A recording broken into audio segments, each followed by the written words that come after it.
turn to Genesis chapter 4. Turn to Genesis chapter 4.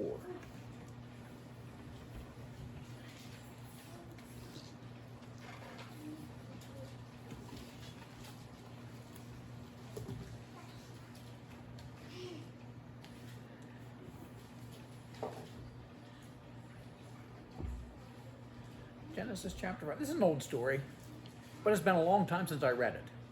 You know, sort of leafing through, trying to find something again. It's been a long time since I read the story of Cain and Abel. And I looked through that, and it's pretty interesting. And I always learn something. You know, as I go through that, I always learn something. But in chapter 4, we're talking about the birth of Cain and Abel. But in chapter 3, we have where Adam and Eve have been thrown out of the Garden of Eden.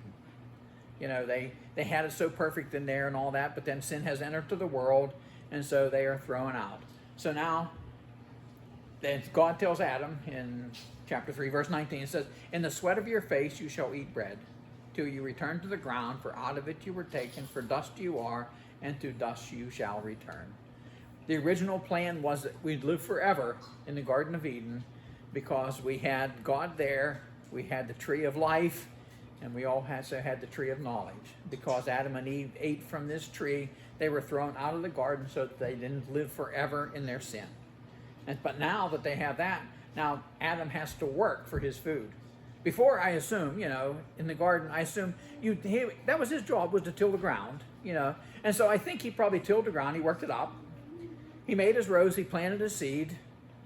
It would come up, God made it grow, he didn't make it grow. I think probably once in a while, maybe he had to take a hoe through it just to loosen the ground up, and you watch it grow and you harvest it. What more could you want? You know, now I plant it and the weeds grow. Then you pull the weeds and then more weeds grow. It's just a lot of work now, but the sweat of my brow, man, I've been sweating the last week or so. That is hot out there. But one of these days, maybe I can enjoy that too. But in chapter 4, it says, "Now Adam knew Eve his wife, and she conceived and bore Cain, and said, I have acquired a man from the Lord." The very first baby that ever was in the world was Cain. It had been something new for Eve. You know, nobody else ever did that before.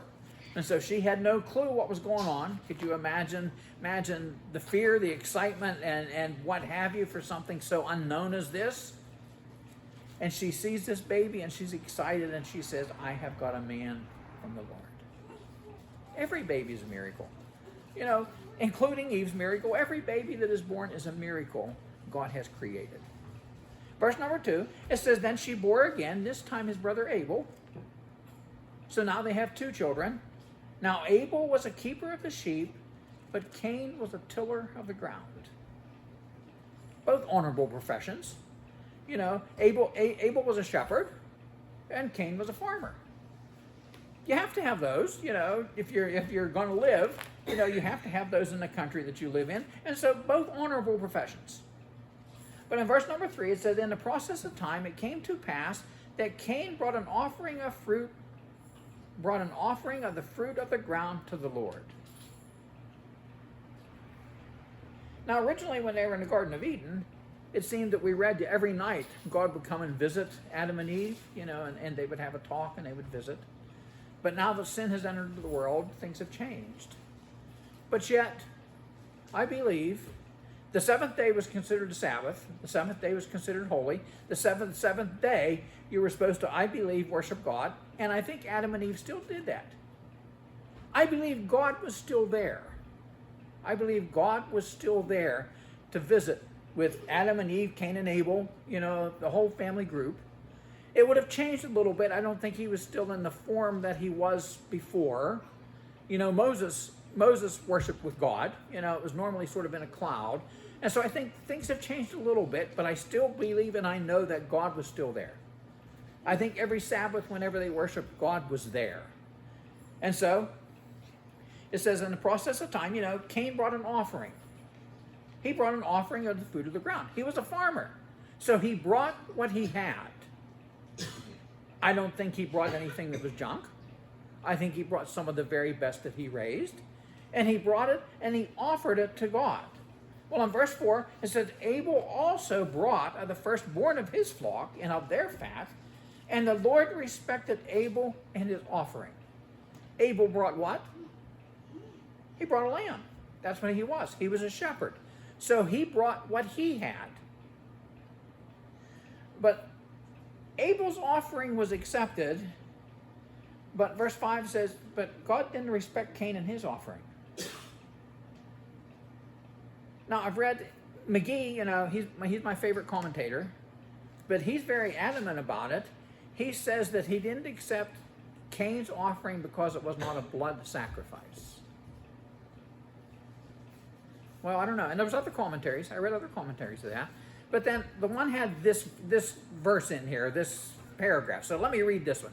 It says, some people assume that Cain's sacrifice of fruit was deficient because it did not involve the shedding of blood, which God requires for forgiveness of sins. We know that in Hebrews 9:21 for sure, it's affirmed that it's an offering for forgiveness, but nothing in chapter 4 indicates that Cain and Abel came to God for forgiveness.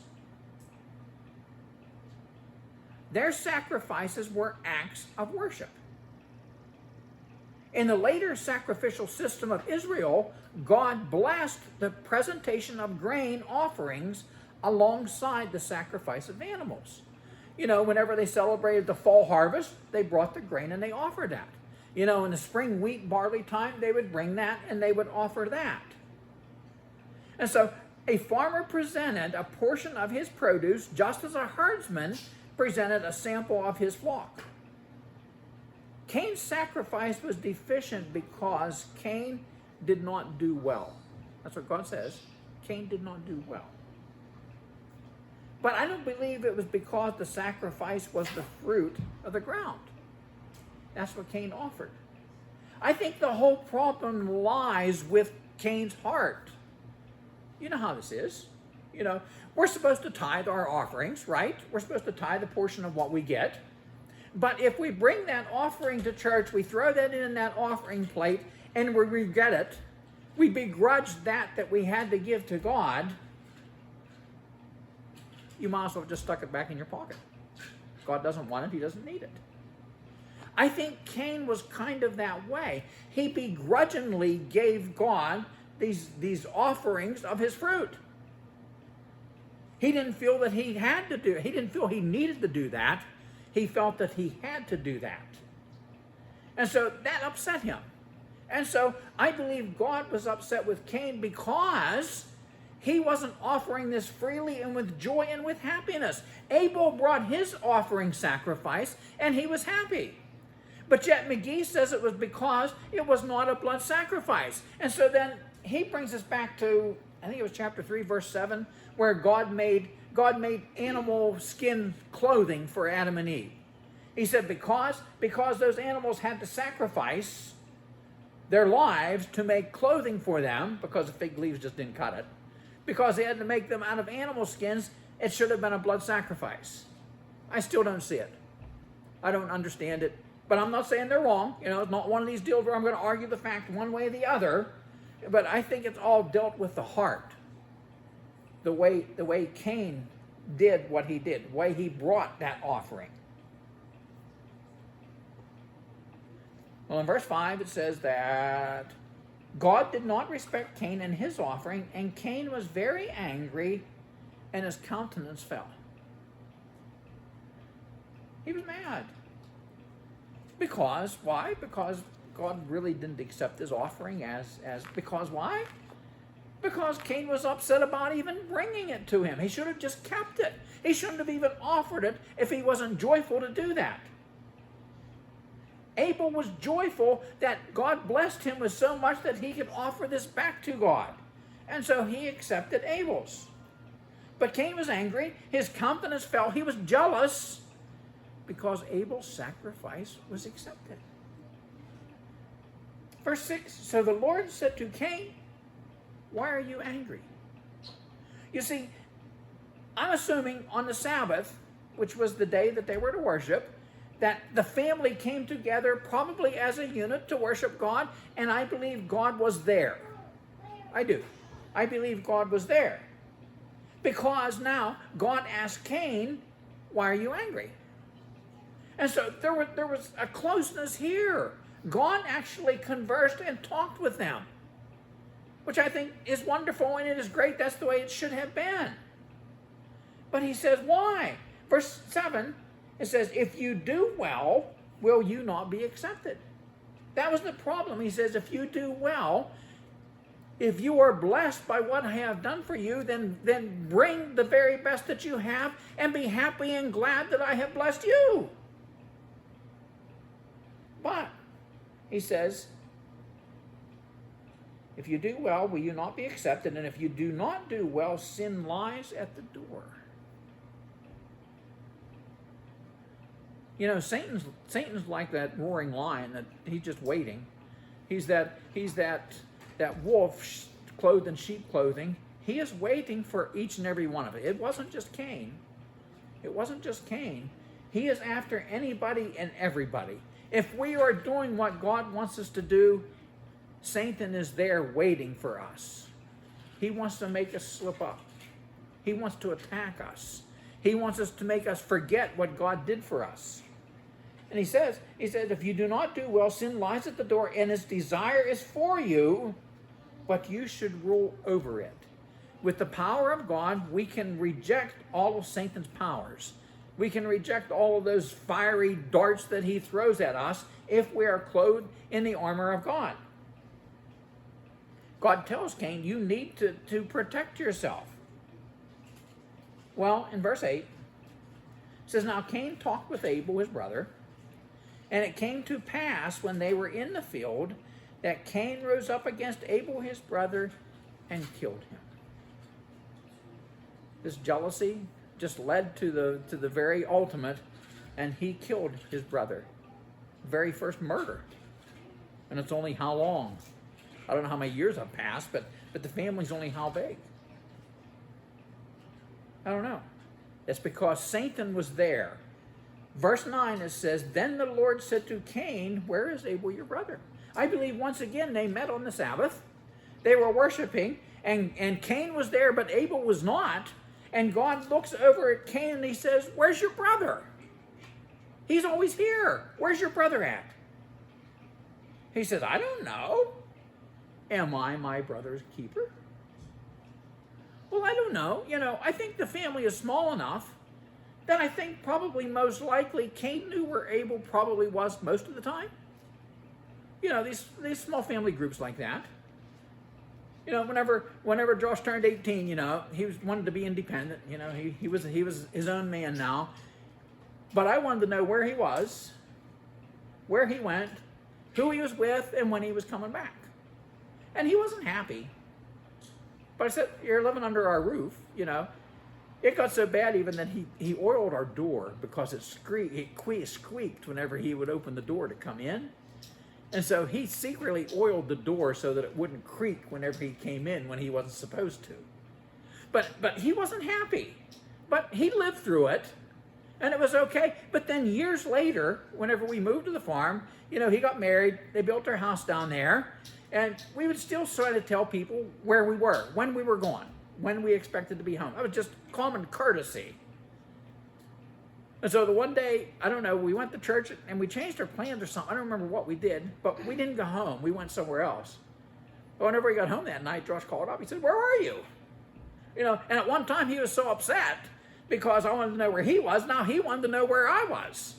But then, you know, on the farm, we need to know where each other is because you never know an emergency might pop up. You know, 100 cows get out of the barn, you ain't chasing them back in yourself. And so we need to kind of know where each other are. And so normally we always do. We usually know where somebody is going to be or where they're supposed to be so that we can get a hold of them. And it just, I think, just common courtesy. But I really think in a small family framework like that, I think Cain pretty much knew where Abel was most of the time. You know, there's only how many people. But Cain says, he says, I don't know. He says, am I my brother's keeper? Am I supposed to know where he is all the time? Well, in verse 10, it says, God said, what have you done? What have you done? Do you think there's anything you do that God doesn't see you? I can tell you, you can be as sneaky as you want to be. You can do it in the middle of the night whenever it's pitch black. You can do it whenever you think nobody is around. God always sees what you're doing. He always sees what you're doing. I used to bring boxes home from the store for the kids to play in, a refrigerator box. The greatest thing for kids, is a refrigerator box. And so I was bringing a refrigerator box home one night. I tied it in the back of the truck. I did. I ran a rope over top of that box that was laying there. But I was coming across the bridge in South Bethlehem, and I heard a noise, and I looked in my rearview mirror, and there was that box. It came out from underneath the rope. It was in the middle of the road, just doing circles like this before it hit the yellow line. So I looked around. I looked in my mirror. I didn't see anybody. I looked around. I didn't see anybody. I pulled off the rope just a little bit. I ran back. I threw that box in. I tied that thing really fast, and I left, and I thought I got away with it. I went to church Sunday. No, I didn't. Somebody saw me. Somebody saw me lose that box. Don't think that you can get away with it, because I got seen, but that God sees everything. God saw what Cain had did. He says, verse 10, a voice of your brother's blood cries out to me from the ground. Don't think that I don't know. Verse 11. So God says, so now you are cursed from the earth, which has opened up its mouth to receive your brother's blood from your hand. He tells Cain now, he says, you are cursed from the earth. Verse 12, when you till the ground, it shall no longer yield its strength to you. A fugitive and a vagabond you shall be on the earth. Now, it was really nice when they were in the Garden of Eden. The crops just grew without really any kind of work.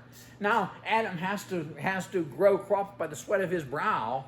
And now with Cain, the earth is cursed to him. Whatever Cain does, he can till that ground till it's just so fine. He can plant his potatoes there, and there ain't going to many of them come up. What does come up, I think, are going to be stunted little plants, produce nothing. He can plant his peas in the spring, so that they're during that nice cool weather. I don't think they're going to do anything.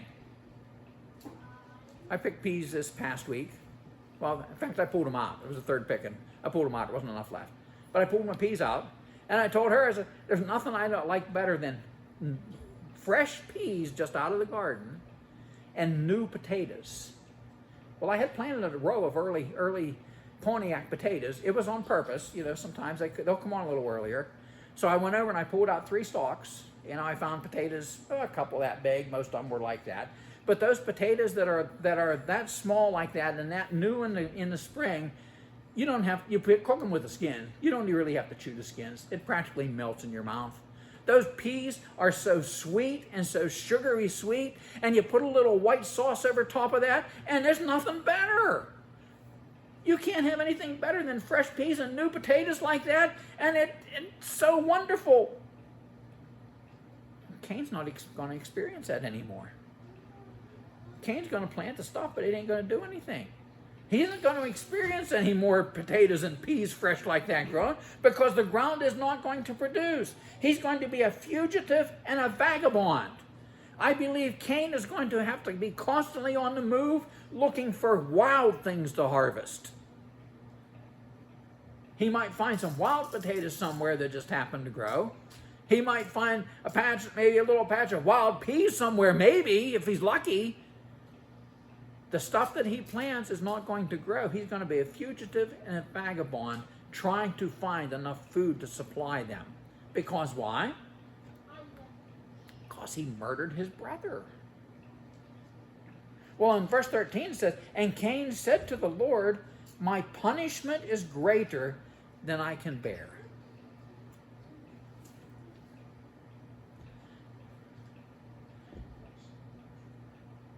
Cain didn't see the enormity of his sin. He only saw the severity of his punishment. I believe there was forgiveness there. I truly believe God would have forgave him. There'd have still been consequences. I was looking for the word. There'd still be consequences, but I don't think it would have been as severe as what it was otherwise. But he wasn't concerned that he had killed his brother. His concern was his punishment. He says, I can't stand it. It's greater than I can bear. Verse 14, he says, surely you have driven me out this day from the face of the ground. The ground will no longer be his friend. It will no longer produce a crop. He says, I shall be hidden from your face. We should have been concerned about that before. He should have been concerned about that before. I believe every Sabbath they had a conversation. Every Sabbath they could worship with God. Every Sabbath was just such a happy, joyous time. But he says, now I shall be a fugitive and a vagabond on the earth, and it will happen that anyone who finds me will kill me. It's just a small group. I don't think there's a lot of people here yet. You know, we know that Adam and Eve had Cain and Abel. We know that they'll have Seth. I think there's a mention somewhere about a sister. But how many kids did they really have? That's all that's mentioned. I think I saw where Seth was born. I think Adam was 138 years old, 139 years old. But they lived to be 900. How many kids can they bear in their lifetime? They could do a lot of populating of this earth. You know, I know there's people around that have 12 kids, and they only had how many years to do that? And Adam and Eve have 900 years to work with, so I don't know. I don't know how many kids they had, but I am sure they had more than just this. But he says, anybody who finds me will want to kill me. It's a family unit. Everybody knows him. You know, there can't be probably more than a couple dozen or 30, people yet. Everybody knows who Cain is. He says they will want to kill me. Well, verse 15, the Lord said to him, therefore, whoever kills Cain, vengeance shall be taken on him sevenfold. And the Lord set a mark on Cain, lest anyone finding him should kill him. And everybody knew what that mark was. I don't know what it was. I've heard rumors of certain things, but there's no proof of anything. I won't repeat anything that I've heard for sure. But there was some kind of a mark that they could distinguish him from anybody else. Verse 16, then Cain went out from the presence of the Lord, and dwelt in the land of Nod on the east of Eden. Verse 17, and Cain knew his wife. Well, then the next question was, and I've heard people say, where did he find a wife? And there was some kind of a rumor years ago. I heard that somebody was coming up with this rumor that there was Adam and Eve here, and somewhere else God had a couple other people that he had made and planted and what have you. And so Cain must have got one of their kids. Well, that's a bunch of baloney. There was only ever Adam and Eve. And Adam and Eve had multiple kids. And there's no law against marrying your sister at this point in time. Now, whenever Moses gets the law later, there is a law. You're not supposed to marry anything that close, which is understandable. But at this point in time, there was no such thing. And so that was your choice. Which one do you want? Well, Cain knew his wife, and she conceived and bore Enoch. And he built a city and called the name of the city after the name of his son Enoch. They're kind of adding to humanity, aren't they? To this world. They built a city. They built a city. Well, verse 18, to Enoch was born Irad, and Irad begot Mahujel. Mahujel begot Methushel, and Methushel begot Lamech. I probably murdered some of those names, but I figure you can't pronounce them either. But this Lamech, verse 19, then Lamech took for himself 2 wives. The first recorded bigotry. He was a bigamist. Why would he want 2 wives? There's never anywhere in scriptures of all these guys who had multiple wives. It never works out. I can guarantee you. Well, he took for himself 2 wives. The name of the one was Ada, and the name of the second was Zillah. Well, verse 20, and Ada bore Jabal. He was the father of those who dwell in tents and have livestock. Jabal invented tents and the nomadic life of herdsmen. That's common in the Middle East. That was the first. Verse 20, it says, Adai bought Jabal. He was the father of those who dwell in tents and have livestock. Verse 21, his brother's name was Jubal. He was the father of all those who play the harp and the flute. He invented both stringed and wind instruments.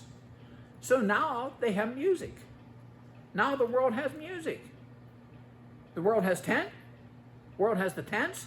They have their nomadic herdsmen that are raising sheep and what have you. They now have music and stringed instruments and wind instruments. And verse 22, and as for Zillah, the other wife, she also bore Tubal-Cain, an instructor of every craftsman in bronze and iron. Tubal-Cain invented metallurgy, bronze and iron. They took the metal and crafted things. They made things, probably to the benefit of humanity. You know, look at what more they can accomplish if they have bronze and iron to work with. And so Cain's family has been adding to the worldly things. But where's God in all this? There's not a mention anywhere. The only mention was that he moved east of Nod. He moved out from the presence of the Lord. And so all of this is Satan's fault.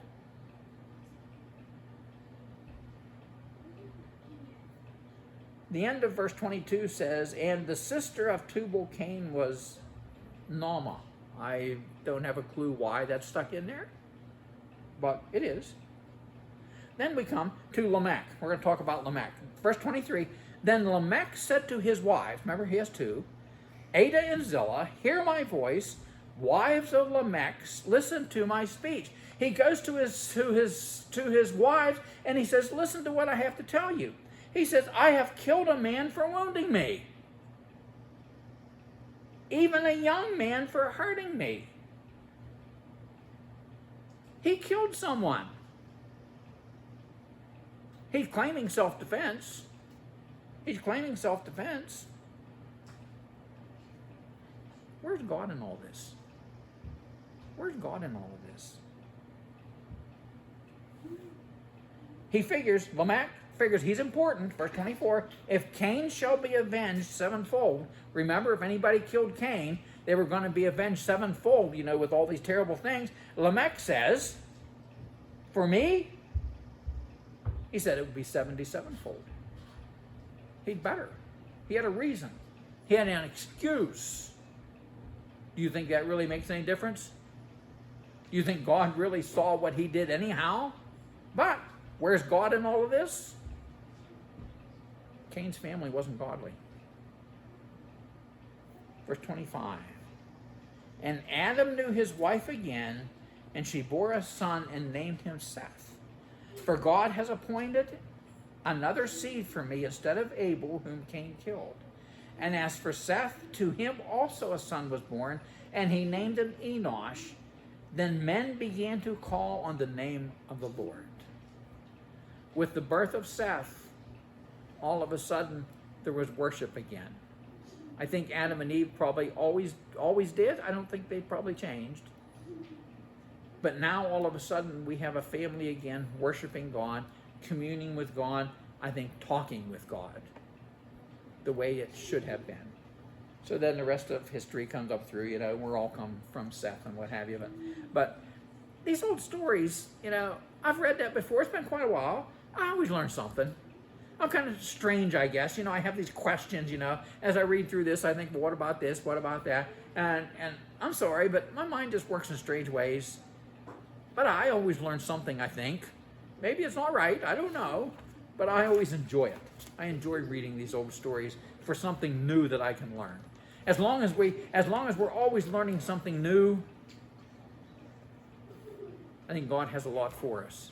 Whenever we become stagnant and we no longer learn new things, then we might as well just go. God has a plan for all of us. I'm here as long as he lets me. And when he's done with my work, I've got a better place to be. Let us pray.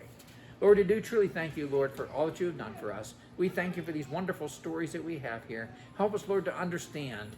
Help us to understand all that goes on. Help us to enjoy what we read.